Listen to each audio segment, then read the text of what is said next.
to make you aware. So if you don't want to be in it, you shouldn't be if I'm spotlighted, but just in case, if you really don't want to be in it, you might want to turn your camera off and your mic off. Hello, I'm Lucy, for those of you that don't know me. Basically what we're going to do is we're going to have a little talk from Alyssa, who is a guest speaker for this week. We've had a week full of events for our events week, and this is the final one, which we have unfortunately had to do on Zoom. But yes, thank you so much for coming, everyone that's here. I'm just going to share a quick video about what brings us most joy. That's it. Okay, so bear with me while I share my screen. Okay, right.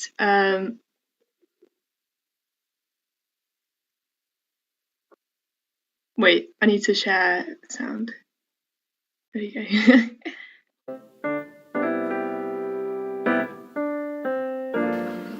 Things that bring me the most joy in life is probably knowing the amount of effort that has gone into me being in this situation by other people, such as my parents, for example. Wait, what brings you joy? I don't know. What does bring me joy? I think family and friendship, and also being able to put my trust in God definitely gives me a lot of joy. Go again. Playing music, composing. More like my close friends, my relatives, spending some time with them. So food, because it's it's amazing and it's like easy to make, and I cook too, so it's like really nice to like have a nice dinner after cooking for some time.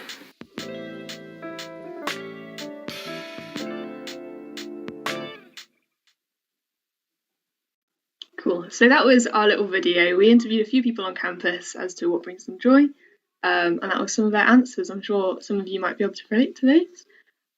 So we're going to introduce Alyssa. I'm just going to spotlight her. Hello, Alyssa. Hello, so could you just give a brief explanation for those of us that don't know you, who you are and why you're here? Yeah, great. Hi, as Lisa said, my name is Alyssa. I work alongside students there helping think through the big questions of life and the claims for Jesus for themselves. So I've been with you guys a week. It's been really fun. On Saturday is the last day, but it's been great so far. Brilliant. Yeah. So Alyssa's now just going to give a little talk for us on the topic of joy and what that means for us. So thank you, Alyssa. Great. Thanks, Lucy. It's worth saying as well, as I talk, if you have any questions that come into your head as I am speaking, just write them down. Hopefully a link might be going into the YouTube chat for a Slido. If it's not, don't worry about it. You can put your questions in there as I speak, and hopefully I'll have a chance to respond to them at the end. And also welcome to you if you are watching this back on YouTube, maybe in a few days' time. We're really glad that you're here as well, even if you're not here with us live now. But have you ever looked at someone and wondered what is going on inside their head? If you don't recognise that quote, where it's from the film Inside Out, which was made in 2015. In my opinion, one of the best Pixar films ever made and one of the greatest films ever made. It tells the story of 11-year-old Riley as she moves from Minnesota to California for her dad's job. And during the film, we get a front row seat to the inside of her mind as she processes a new house, a new school, and all of the emotions that come with it. And we see her life through the lens of 5 emotions in particular that live in her head: joy, sadness, fear, disgust, and anger. We see these 5 emotions throughout the film play their roles in Riley's life. For example, disgust makes sure she looks really cool for her first day at school. Fear makes a long list of everything that can go wrong at any possible moment to protect her. And anger is always ready to pick a fight and defend Riley whenever it's needed. As I said, I really love this film. And one of the parts of the film that I love and I find the most interesting is the fact that Pixar picked these 5 emotions: joy, sadness, fear, disgust, and anger. And in Riley's mind, in her case, joy is kind of the leader of the 5. She's the one that calls the shots throughout the film. She's insistent throughout the film that Riley always needs to be happy. to the point that she'll push all the other emotions out of the way in order to get her way and make sure that Riley is happy, to make sure that Riley feels exactly what Joy wants her to feel. It seems like, according to Pixar, we all have this capacity for joy. We're all hardwired for it in some way. Throughout the film, we see glimpses into other people's minds as well, other characters such as Riley's parents and her school friends, and everyone in the film has those same 5 emotions in their head: joy, sadness, fear, disgust, and anger. Everybody has the ability to feel joy. It's kind of hardwired into everyone. But throughout the film, Joy and Riley's parents keep referring to her as a happy girl. That's the reputation that they want to keep Riley in throughout the entire film. But it's interesting that Joy is the one that controls these emotions. But as a result of what Joy does, Riley is called happy. She's not called joyful or anything like that. We don't really use the word joy a lot, do we, in our day-to-day language? It was interesting on that video that we just watched that actually a few people struggled to answer, well, what brings you joy? I think it's because we don't really understand what joy is. We don't really get the difference between joy and happiness. Because, like I said, in Inside Out, Riley feels happy as a result of Joy, the emotion Joy's actions, but neither Riley nor the people around her call her emotions and her actions joy. It is a strange word, but I think, though, that Inside Out helps us understand what joy is a little bit better. Like I said, Pixar seems to believe that all of us in some way are hardwired to feel joy, that we all have that capacity within us. I would argue, though, that joy isn't just a fleeting emotion that we feel when a character pushes a button in our brains. It's not just something that sits there, but actually it is a constant state, a constant happiness almost that lasts beyond our circumstances. Now, that might sound great to some of us, might sound a nightmare to those of us who are naturally more pessimistic, or maybe it might even seem impossible. That actually life and its pain, life and its pressures are too much. To feel some form of lasting joy is simply too good to be true. Because we all have things in our life that rob us of joy, that rob us of happiness. Maybe it might be your course. Maybe you realised quickly after coming to university that actually you didn't want to really study this subject and you made a bit of a mistake. Maybe it's your family constantly nagging at you, asking you what you're going to do at uni, asking why you're still single, asking why your room isn't clean despite the fact that you are legally an adult. Or maybe actually it's something more serious, that actually there's almost like this darkness that you feel hanging over you that just means that joy is an impossible illusion. Let me before I carry on that I understand that and I see that. I'm no stranger to those moments where it feels like the sun might not rise again. I know all this talk of happiness and joy is sometimes hard to hear. But let me tell you that I believe that there is a great and a beautiful hope. Because I think that actually one of the causes to our lack of joy in life is the fact that life almost seems to sometimes be robbed by death. I know that's a big thing to say, but stay with me for a second while I explain it. Take the university example. If we feel like our degrees are what is robbing us of our joy, then it's because this dream, this illusion of what we had of university life has died. Actually, it's not all of these fun things that we imagined. The reality isn't actually what we wanted it to be. As we go through life, many of our hopes, dreams, grand visions of what life will look like will die. It's an unavoidable fact. You may even know this from the fact that you're at Brunel. Maybe you ended up here through clearing or insurance. This wasn't your dream university. So how can we have and how can we know joy when so much in life seems to not live up to our expectations? How can we have a joy that lasts beyond just what appears to be in front of us? A joy that makes life truly worth living in all of life's ups and downs. If you haven't been around the CU this week, then let me get you up to speed. We've been looking through the life of Jesus together, who he was and what he did while he was on earth. Last night, if you weren't with us, we heard about how Jesus died. How Jesus, the only truly innocent man to ever live, died a criminal's death. How he died on a Roman cross to enable us to have a relationship with God. And once Jesus died, his body was taken down from the cross by his followers, and it was sealed away in a tomb. Jesus had died. He was dead. His followers had run off. And I'd want to tell you the next part of this story. But before we do, I want us to put ourselves in the story. Imagine you're one of Jesus' friends, one of Jesus' followers. How would you be feeling knowing that he had just died? What maybe would have you been doing? You've been following this man for probably a good year or two by now. Your whole life has been built around him. You believed he was God. You believed he was going to change the course of history, and now he's dead. His body is lifeless and sealed away in a tomb. What are you feeling? What would you do? I imagine you probably think you might feel a bit lost, a bit confused, maybe scared. The fact is that in this moment, Jesus' followers knew exactly what it meant to be faced with the death of something that you long and you hope for, to have joy literally robbed from you. Like I said, they had pinned all of their hope, their entire lives on this man, on Jesus.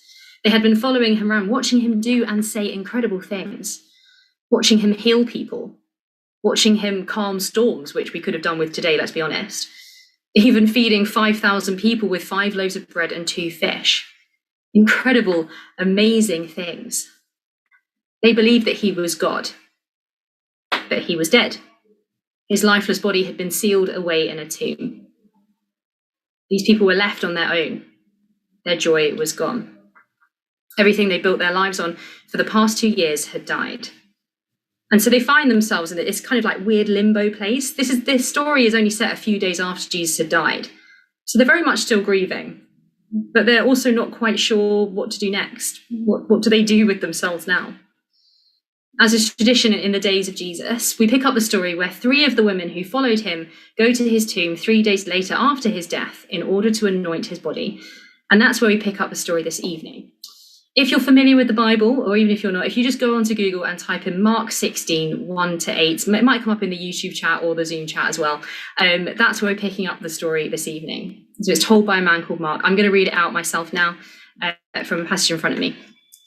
So this is what it says. When the Sabbath was over, Mary Magdalene, Mary the mother of James, and Salome bought spices so they might go to anoint Jesus' body.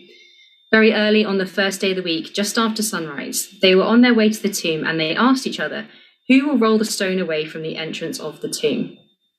But when they looked up, they saw that the stone, which was very large, had been rolled away. As they entered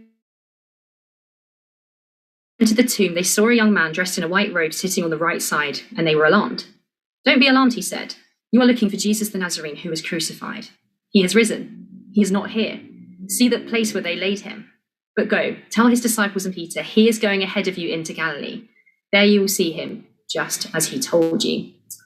Trembling and bewildered, the women went out and fled from the tomb.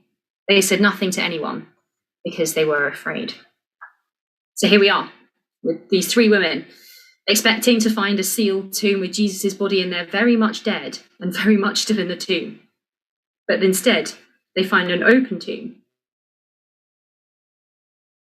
with a man in it that certainly is not Jesus, telling them that Jesus is alive, that he's not there. And then this man tells them to go and tell the rest of Jesus' disciples what has happened. It's a bit weird, right? Like, look at the passage again if you've got it in front of you at the verse 8. Rightly so, the women were terrified. And think about it, it's a weird way to end a story, isn't it?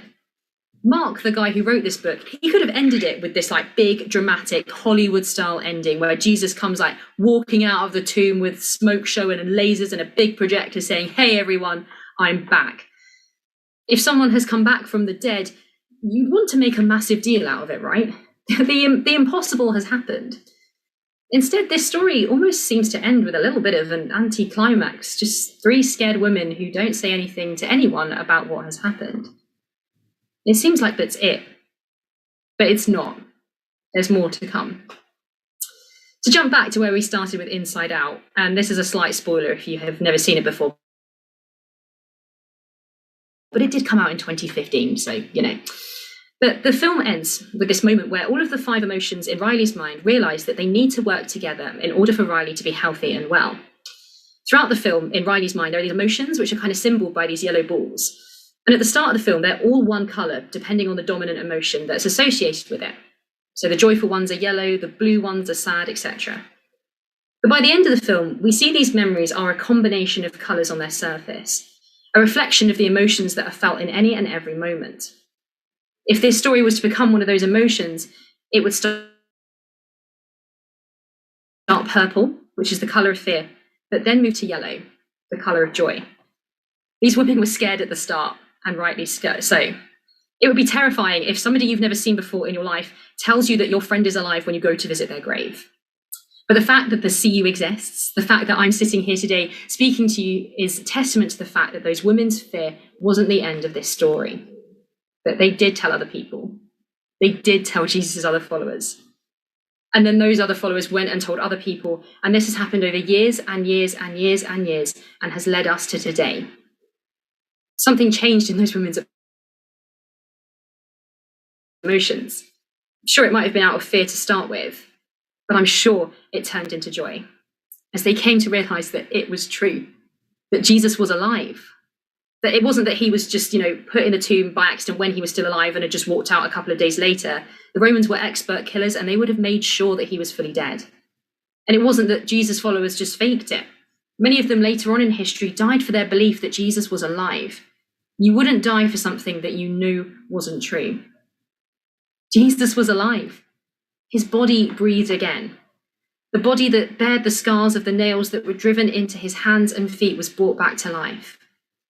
Jesus beat death and brought joy. And in raising back to life, Jesus showed us once and for all that death is not the end. That death is no more, not in any sense. Those deaths that we might face in life, they're not the end. We have reason to have joy because we can have life in and through Jesus. In all of the ups and the downs and the lows of life, there is a guarantee of joy and hope in amongst it all. And death itself is defeated. Jesus is alive for once and for all. And that, my friends, is lasting joy. Remember that definition at the start, that joy is something that is constant and lasting. In knowing that Jesus is risen, we can live in joy because death can no longer rob us of anything. Death can't rob us of our joy because we have a guaranteed life and a guaranteed joy in the risen Jesus. There's also another significance to this as well. If you were at our event last night, you would have heard how in dying, Jesus took on in himself all of the punishment for anything we've ever done wrong. How Jesus fixed the separation that exists between us and God. If you missed it and you want to hear more about that, then if you go on the CU's Instagram, there's a video of it there for you to catch up on. Well, in coming back to life, Jesus showed us that he had won the victory for once and for all, that we no longer have to live in shame, in guilt, in our wrongdoing, but that Jesus has taken on that punishment for himself. He's taken on the ultimate one, death, and he's overcome it. So we are now free from all of those feelings of shame that exist because Jesus is alive. Because he beat death. He is alive today and for always. We can have life, we can have lasting joy in following and knowing Jesus. Because it's a promise that any form of death is not the end of our story. Even the final death at the end of our lives is not the end. Because Jesus is alive, so we will be as well. There's a promise here that we don't have to live in guilt and shame. And Jesus offers us an invitation to join that life with him. It's an offer to you to accept Jesus and follow him, to find something worth living for, life itself. And you might be ready for that this evening. You're ready to say yes to Jesus and count yourself as a follower of him. If you are, I'm going to say a short prayer, and I'd love for you to echo that in your own heart. If you're not, just give us a second. I'm going to pray. And so do echo these words in your head if you'd like to. Dear Jesus, I believe in you. I believe you came to earth, that you died for me, and that you rose to life again. I'm sorry for all the things I've done wrong that have separated me from you. I accept your invitation of life and follow you now. Amen. If you prayed that prayer, that is amazing, and the CU would absolutely love to know that. There'll be an online form. I think we might hear about it later. Again, a link might be posted that you can fill in. They'll be in touch to tell you more about that and what it means to follow Jesus. They'd also, if you want to just fill in that form just to let us know how you found this evening, that would also be really great. Also, any questions you might have, if you just want to find out more about what the CU does, again, fill in that form when we find the link. But for now, I'm going to hand back to Lucy, and we are going to have a time of Q&A, or Q&R as I like to call it. I can't promise answers, but I can promise responses. So I'm going to hand back to Lucy, and she's going to take us through that. Great, yes. So I'm just going to share my screen. If you scan this QR code, I should have done it at the start as well. It will take you to a Slido, which will allow you to type in any questions that you might have for Alyssa. They're all completely anonymous. No one will know who you are. And Alyssa's just going to go through them and answer them as well as she can, if that's okay, Alyssa. Yeah, that's absolutely fine.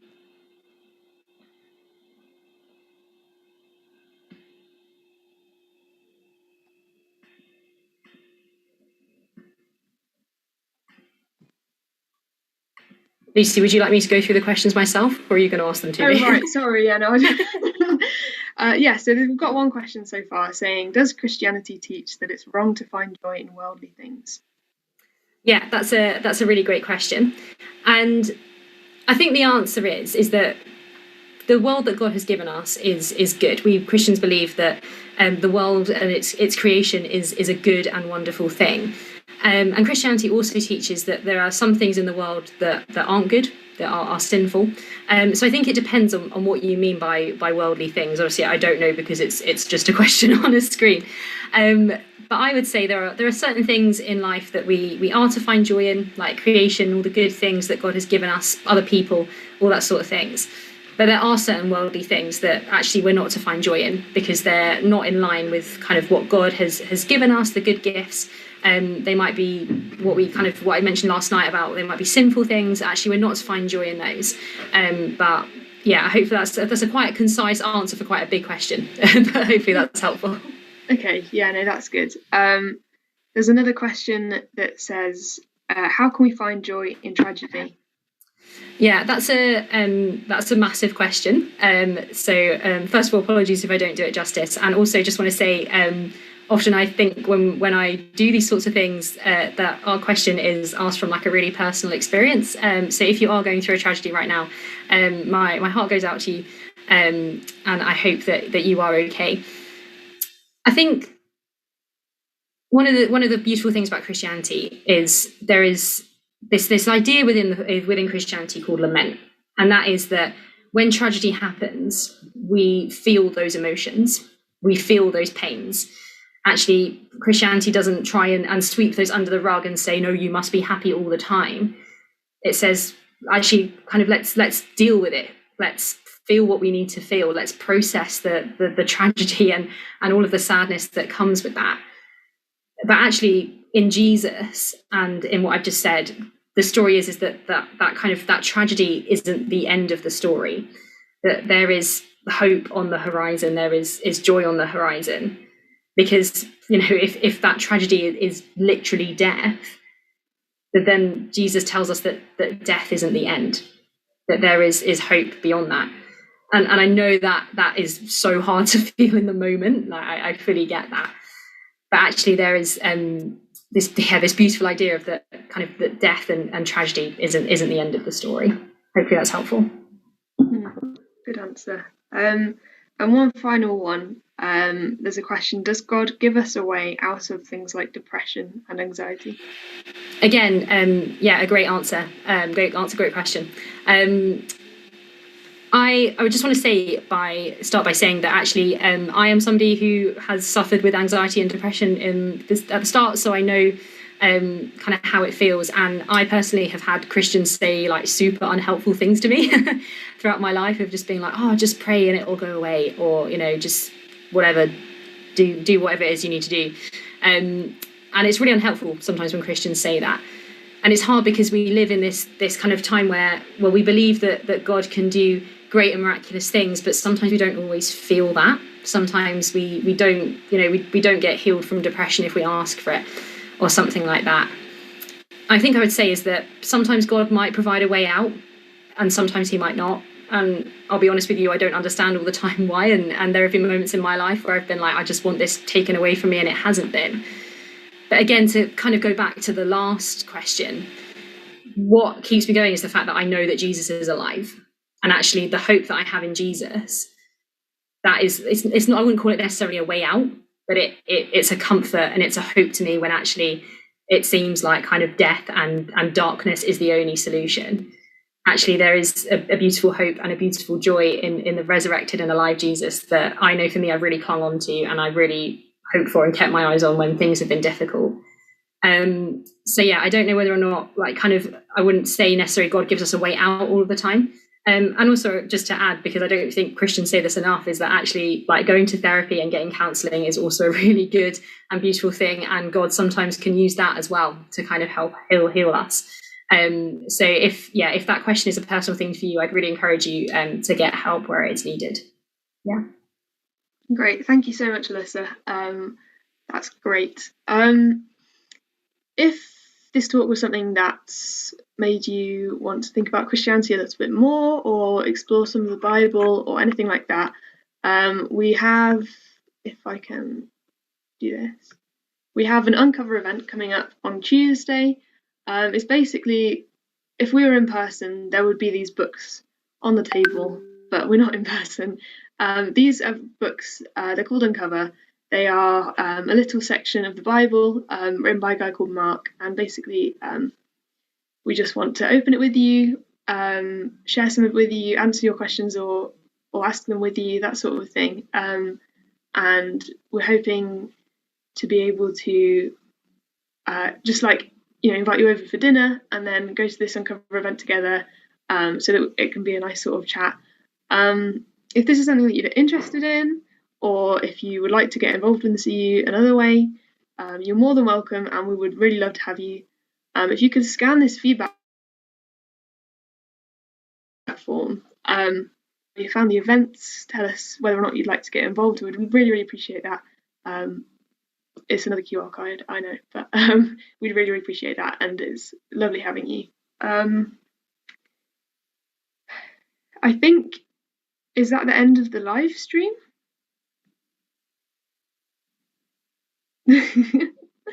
I think that's the end of the live stream.